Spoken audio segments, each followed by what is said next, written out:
What's up, guys? It's Brandon from Amphibian Trading, and welcome to my January trade review. In this video, we'll go over all the trades I took in January, as well as what I saw in the market that got me interested in going long in the first place.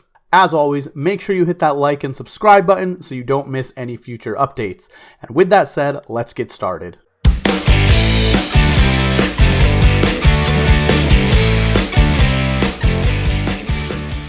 So a quick recap of January for me. I took 10 trades. Of those 10 trades, I don't actually know how many of them are winners yet because I haven't sold anything I'm still long. However, I did have one losing trade, which we'll cover in just a few minutes. My average gain can't be calculated yet, but my loss on the one losing trade was 5%. So for the month of January, that's my average loser. Now, before we get into all of the trades, I want to go over what I was seeing in the market that made me get a bullish bias. First, there was starting to be a positive divergence between the indexes and the net highs and lows, as well as the percentage of stocks above their 50 and 200-day moving averages. Take a look at this chart. It shows the NASDAQ on top, and then the percentage of stocks above the 50-day, followed by the 200-day, and then the net highs and lows on the bottom.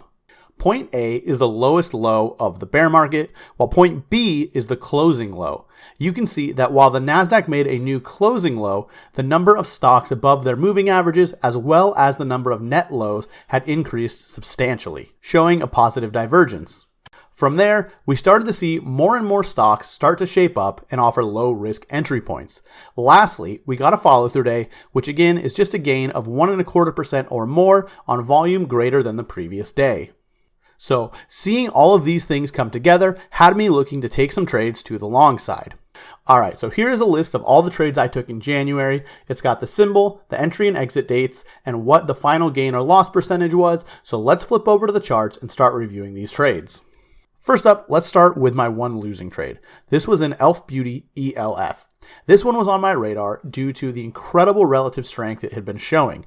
If you look at where this bottomed in May compared to the index, you can see this went on a massive move higher, while at the same time, the indexes were about the same spot or even slightly lower. Also, if you look at the volume, during that run-up, you can see there's lots of accumulation taking place. This finally started going sideways and formed a very nice flat base. If we flip over to the daily chart now, I have that same flat base highlighted. This broke out of the base on increased volume, but I didn't buy the breakout. An entry tactic that I love to use is Matt Caruso's failed breakout pullback. I have a full study on that setup that I will link in the description, but that's how I opted to get long in ELF. So the stock broke out of its base, and then as it pulled back to the 21 exponential moving average on this day here, I got long. Unfortunately, the stock didn't find any support there and it kept selling off, so I ended up selling it the same day for a 5% loss.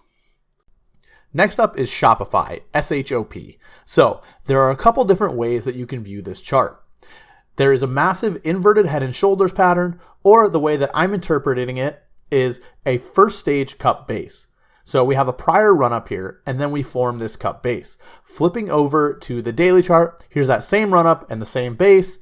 So as this cup was forming, there was a nice multi-touch trend line that had formed, and on January 6th, which was the follow-through day, price just barely poked above that trend line. But since it was a follow-through day, I wanted to buy something, so I decided to go with SHOP, and I put my stop at the low of that day. Since then, this has been on an absolute tear. I added to this as well on this gap up here, and just look at the volume of that day. This is exactly what you want to see as stocks break out. So this one has kept moving higher. I'm sitting with it for now. We'll see how this plays out. Next up is Impinj PI. This one, similar to ELF, has been showing tremendous relative strength. While the index again has moved down to sideways, this one has gone up on a very nice move higher. Again, like ELF, if you look at the volume, you can see lots of blue skyscrapers showing tons of institutional accumulation. So this originally broke out of this double bottom base in October and then recently formed a new cup base. If we go over to the daily chart, you can see that as this cup base formed, there was a very nice trend line coming down from the high. So when this broke above that trend line and also pushed back above the 50-day moving average, which is the red line there, I initiated a position. From there, I added a small amount on this gap up 2 days later, and then the next day, I used this upside reversal bar to get a little bit more. So if I turn on my indicator for that, you can see it flagged it as an upside reversal bar with a daily closing range of 85%. If you want to learn more about upside reversal bars or that indicator, I'll put a link in the description for that as well. But for now, this one continues to act fine and I'll continue holding on to it.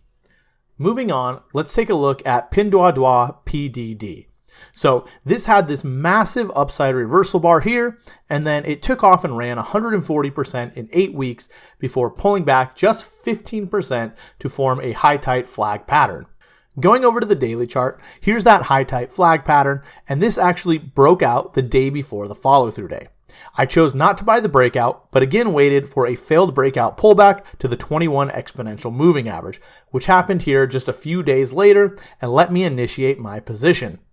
I went ahead and added on this day as it broke above the high of the inside day, and then I added one more time here as it came back and filled this gap. So again, this one hasn't done anything wrong yet, and it's likely to flirt with the $100 Livermore level, but for now, I see no reason to do anything with it except for to hold it.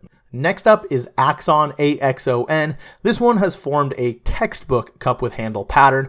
The volume profile is great, and you can see tons of accumulation. If we go over to the daily chart, we have that same cup with handle base. So the way I decided to get into this one was with an upside reversal bar in the handle. We have our handle forming here, and then price came down and bounced off the 8 exponential moving average and formed an upside reversal bar. The next day, as price moved above the high of that bar, I started buying with a stop at the low of the day. I haven't added any more to this yet, but it continues to grind higher and it keeps acting well. Last up is MEDP Holdings, MEDP. So this one you can view as either a massive cup with handle pattern or a flattish base after a big earnings move, which is how I'm viewing it. Let's go over to the daily chart. So I actually started buying this one in December, right in this area around the 10-week and the 50-day moving averages, but you can see as we started building out the right side, we'd formed a very nice trend line. In hindsight, I should have added there, but I didn't because I didn't want to run up my average cost too much. However, I did choose to add very small as the stock broke into new highs. Unfortunately, it pulled back from there, but due to keeping my average cost low, with that add being a smaller increment than my initial purchase, I was able to stay in and not get stopped out. So this is rebound nicely from there. We'll see how this one plays out. Okay, so that's it for all the trades I took in January. I hope you found this recap helpful and gave you a better understanding of what I'm seeing in the way I trade. So thanks for watching, and if you enjoyed this video or found any of the information useful, please go ahead and hit that like and subscribe button so you don't miss any future updates.